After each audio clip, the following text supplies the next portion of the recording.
Hey everyone! So the book I'm going to read is called Lilly's Purple Plastic Purse by Kevin Hanks. Lilly's Purple Plastic Purse. I love school. Lilly loves school. She loved the pointy pencils. She loved the squeaky chalk. And she loved the way her boots went clickety, clickety, click down the long, shiny hallways. Lilly loved the privacy of her very own desk. She loved the fish sticks and chocolate milk every Friday in the lunchroom. And most of all, she loved her teacher, Mr. Slinger. Mr. Slinger was as sharp as a tack. He wore artistic shirts. He wore glasses on a chain around his neck, and he wore a different color tie for each day of the week. "Wow," said Lilly. That was just about all she can say. Wow. Instead of greeting students or good morning pupils, Mr. Slinger winked and said howdy. He thought that the desks and rows were old-fashioned and boring. Do you rodents think that you can handle a semicircle? And he always provided the most tasty snacks, things that were curly and crunchy and cheesy. "I want to be a teacher when I grow up," said Lilly. "Me too," said her friends, Chester and Wilson and Victor. At home, Lilly pretended to be Mr. Slinger. "I am the teacher," she told her baby brother Julius. "Listen up." Lilly even wanted her own set of deluxe picture encyclopedias. "What's with Lilly?" asked her mother. "I thought she wanted to be a surgeon or an ambulance driver or a diva," said her father. "It must be because of her new teacher, Mr. Slinger," said her mother. "Wow," said her father. That was just about all he can say. Wow. Whenever the students had free time, they were permitted to go to the light bulb lab in the back of the classroom. They expressed their ideas creatively through drawing and writing. Lilly went often. She had a lot of ideas.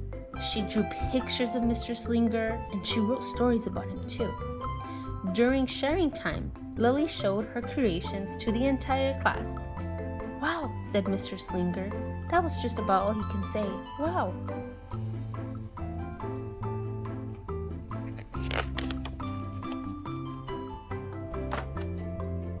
When Mr. Slinger had bus duty, Lilly stood in the line, even though she didn't ride the bus.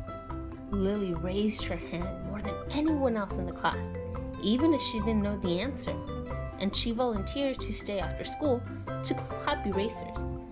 "I want to be a teacher when I grow up," said Lilly. "Excellent choice," said Mr. Slinger.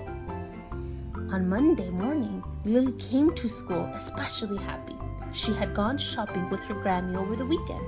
Lilly had a new pair of movie star sunglasses, complete with glittery diamonds and a chain like Mr. Slinger's. She had 3 shiny quarters, and best of all, she had a brand new purple plastic purse and played a jaunty tune when it was opened. Lilly wanted to show everyone. "Not now," said Mr. Slinger. "Listen to our story." Lilly had a hard time listening. Lilly really wanted to show everyone. "Not now," said Mr. Slinger. "Let's be considerate of our classmates." Lilly had a hard time being considerate. Lilly really wanted to show everyone. "Not now," said Mr. Slinger. "Wait until recess or sharing time." But Lilly could not wait.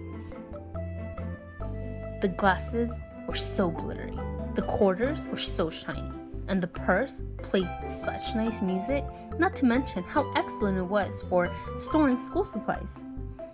"Look," Lilly whispered fiercely. "Look, everyone, look what I've got."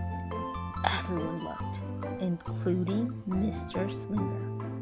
He was not amused.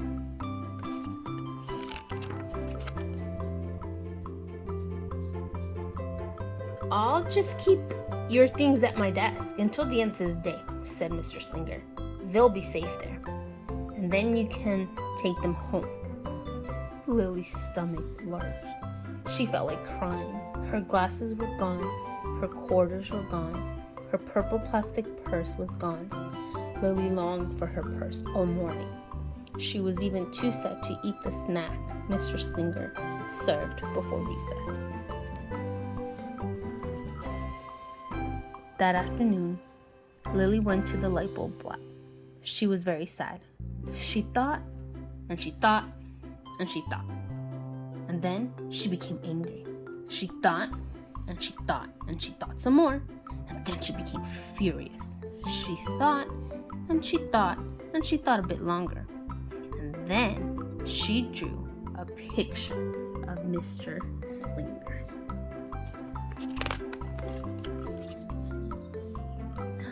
The big, fat, mean Mr. Stealing teacher. Wanted by FBI. P.S. I do not want to be a teacher when I grow up. Right before the last bell rang, Lily sneaked the drawing into Mr. Slinger's book bag. When all the students were buttoned and zipped and snapped and tied and ready to go home, Mr. Slinger strolled over to Lily and gave her purple plastic purse back. "It's a beautiful purse," said Mr. Slinger. "Your quarters are nice and jingly, and those glasses are absolutely fabulous. You may bring them back to school as long as you don't disturb the rest of the class." "I do not want to be a teacher when I grow up," Lily said, and she marched out of the classroom. On the way home, Lily opened her purse. Her glasses and quarters were inside. And so was a note from Mr. Slinger. It said, "Today was a difficult day. Tomorrow will be better." There was also a small bag of tasty snacks at the bottom of the purse. Lily's stomach lurched. She felt like crying. She felt simply awful. Lily ran all the way home and told her mother and father everything. Instead of watching her favorite cartoons, Lily decided to sit in the uncooperative chair. "I'll stay here a million years for Mr. Slinger. Why does everything always happen to me? 1051, 1052, 1099. That night, Lily drew a new picture of Mr. Slinger and wrote a story about him too. Lily was really sorry, so everyone forgave her, even her parents, even her stinky baby brother, even her especially incredible teacher, and then the sun shined its smiley face down on everyone and everything, even the bugs and worms. The end. Listen up, I forgive everyone. I am really sorry, by Lily. I'm an author.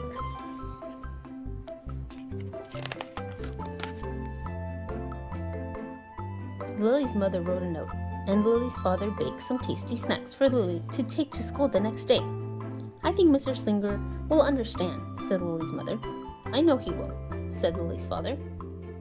"How could he resist my no-frills cheese balls?" The next morning, Lily got to school early. "These are for you," Lily said to Mr. Slinger, "because I'm really sorry."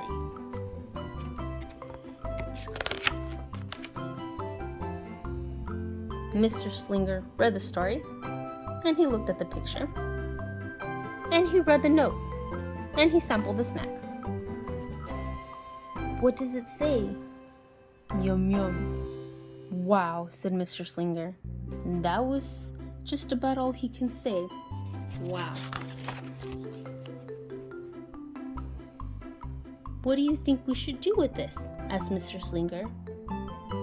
"Could we just throw it away?" asked Lily. "Excellent idea," said Mr. Slinger. During sharing time, Lily demonstrated the many uses and unique qualities of her purple plastic purse, her shiny quarters, and her glittery movie star sunglasses. It's like having an extra pocket with a radio inside. 3 quarters are even better than $1 bill because they make noise.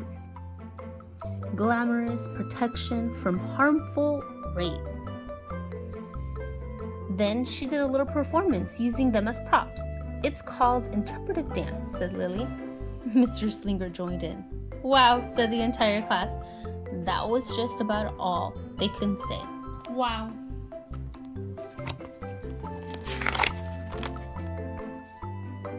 Throughout the rest of the day, Lily's purse and quarters and sunglasses were tucked safely inside her desk. She peeked at them often, but did not disturb a soul. Right before the last bell rang, Mr. Slinger served Lily snacks to everyone's delight. What do you want to be when you grow up? Asked Mr. Slinger. A teacher, everyone responded. Lily's response was the loudest. Excellent choice, said Mr. Slinger. As the pupils filed out of the classroom, Lily held her purple purse close to her heart. Mr. Slinger was right. It had been a better day. Lily ran and skipped and hopped and flew all the way home. She was so happy. And she really did want to be a teacher when she grew up. That is, when she didn't want to be a dancer or a surgeon or an ambulance driver or a diva or a pilot or a hairdresser or a scuba driver. The end. Thank you. Have a good day, everyone.